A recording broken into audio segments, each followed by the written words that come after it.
सर्वांना स्नेहपूर्वक नमस्कार। मी सौ अनुराधा बुस्कट तुम्हा सर्वांचे सावित्री न्यूज इंडिया चॅनलच्या वतीने चिखलदरा सफर भाग 2 मध्ये हार्दिक स्वागत करते। या भागामध्ये आपण पाहणार आहोत 2 अप्रतिम स्थळं, भीमकुंड ज्या मागे आहे एक पौराणिक कथा आणि सनराइज पॉइंट जिथून दिसतो निसर्गाचा सोनेरी नजारा। चला तर मग जाऊया भीमकुंड पॉइंटला।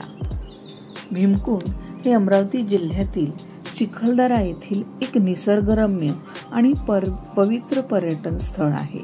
येथील दरी 3500 फूट खोल आहे आणि या दरीच्या शेजारी एक निळ्या रंगाचा नैसर्गिक झरा आहे। या स्थळाला किचकदरा असेही म्हणतात आणि याचे नाव किचकदरा कसे पडले यासाठी एक पौराणिक कथा सांगितली जाते। ही कथा भीमकुंडला महाभारतातील पांडवांशी जोडते। सातपुडा पर्वतांच्या उंच टोकावरून पळणारे ढग, खोल दरीतून वर येणारं धुकं, अशा वातावरणात डोंगरावरून खोल दरीत कोसळणारा धबधबा, निसर्गाचं हे दृश्य पाहताना निसर्गाशी एकरूप होणाऱ्या पर्यटकांना सारं काही भारावणारं वाटतं।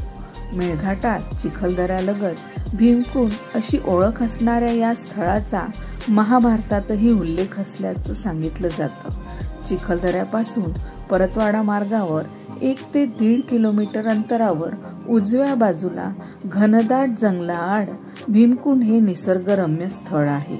या ठिकाणी 3500 फूट खोल दरी आहे। या दरीच्या बाजूला उंच डोंगरावरून धबधबा कोसळतो। या मोठ्या धबधब्यासोबतच डोंगराच्या विविध ठिकाणांवरून खोल दरीत लहान मोठे असे अनेक धबधबे कोसळतात। द्यूत या खेळात कौरवांकडून पराभूत झालेल्या पांडवांना 12 वर्ष वनवास आणि 1 वर्ष अज्ञातवास भोगावा लागला। 1 वर्षाचा अज्ञातवास हा पांडवांनी विराट राजाच्या राज्यात घालवला। चिखलदरा लगत असणारा आजचा वैराट प्रदेश हा विराट राजाचा प्रदेश असल्याची आख्यायिका आहे।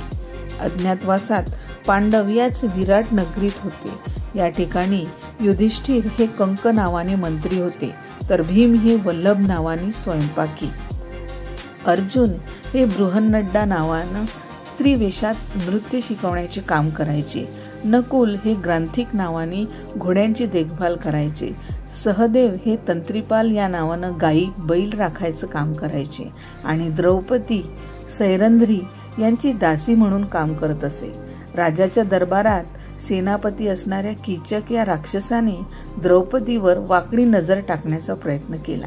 याची माहिती भीमाला समजली आणि यानंतर भीमाने कीचकाचा वध केला आणि त्याला खोल दरीत फेकून दिले।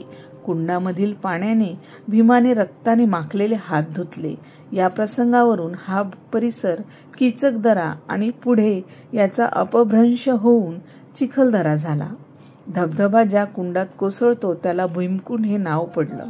इथला नयनरम्य धबधबा पाहण्यासाठी पावसाळ्यात पर्यटकांची गर्दी होते। 31 डिसेंबर पर्यंत या भागामध्ये पर्यटकांची गर्दी असते। आता पर्यटक येथे निसर्ग आणि साहसी खेळांचा सुद्धा आनंद घेऊ शकतात। येथे स्काय सायकल, झिप लाईन आणि जायंट स्विंग सारख्या साहसी खेळांची सोय पर्यटकांसाठी उपलब्ध आहे। यानंतर आपण बघणार आहोत सनराइज पॉइंट।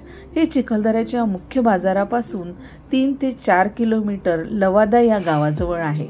रस्ता थोडासा डोंगराळ असला तरी दृश्य अत्यंत मोहक आहे। पर्यटक सूर्योदयापूर्वी 15-20 मिनिटं आधी पोहोचतात, जेणेकरून आकाशाचे रंग ते डोळ्यांनी अनुभवू शकतात। भीमकुंडासारख्या पौराणिक स्थळानंतर जेव्हा आपण सनराइज पॉइंटला येतो तेव्हा जाणवतं निसर्गाची ही भूमी फक्त इतिहासाची साक्ष नाही, तर नव्या दिवसाची, नव्या आशेची प्रेरणा आहे। म्हणूनच चिखलदरा केवळ पर्यटन नाही तर अनुभव आहे, जो मनात कायमचा ठसा उमटवून जातो। व्हिडिओ आवडल्यास नक्की लाईक, शेअर, कमेंट आणि आमच्या चॅनलला सबस्क्राईब करा। पुढच्या भागात आपण भेटूया चिखलदऱ्याची आणखी काही सुंदर ठिकाणं बघण्यासाठी। Shivsagar point, hurricane point, Mozari point, skywalk point आणि पंचबोल पॉइंट। तोपर्यंत रजा घेते।